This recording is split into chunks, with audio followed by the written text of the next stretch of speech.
पालकमंत्री अजित पवारांनी बीडच्या पदाधिकाऱ्यांना सज्जड दम दिल्याचं सुद्धा पाहायला मिळालं। विकास कामांसाठी खंडणी मागू नका, चुकीचे प्रकार खपवून घेणार नाही असं सुद्धा त्यांनी म्हटलेलं आहे। खंडणीचे प्रकरण कानावर आलं तर थेट मकोका लावेन असा इशारा सुद्धा उपमुख्यमंत्री अजितदादा यांनी दिलाय। चारित्र्य स्वच्छ ठेवा, बीडमध्ये सामाजिक सलोखा राखा असा सल्ला सुद्धा उपमुख्यमंत्र्यांनी दिलाय। आणि पालकमंत्री पदाची सूत्र हाती घेतल्यानंतर पहिल्याच दौऱ्यात अजित पवारांनी पदाधिकाऱ्यांना फैलावर घेतलाय। कुणी रिव्हॉल्वर काढतं, वर काही रिव्हॉल्वर उडवतात, कुणी इतर रिव्हॉल्वर वगैरे लावून फिरतात। मी डिपार्टमेंटला सांगणार आहे, जे कुणी वर रिव्हॉल्वर वाहून फिरेल त्याचं लायसन कॅन्सल करायचं।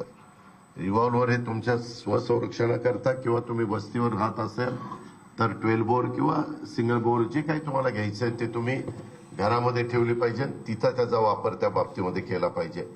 हे जे रीळ तुमचे बनतात ना, ते पण मी खपून घेणार नाही।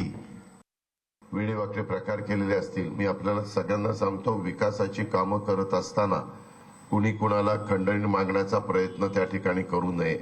माझ्या ते कानावर आल्यानंतर त्याच्यामध्ये मकोका लावायला पण मी मागं पुढं बघणार नाही।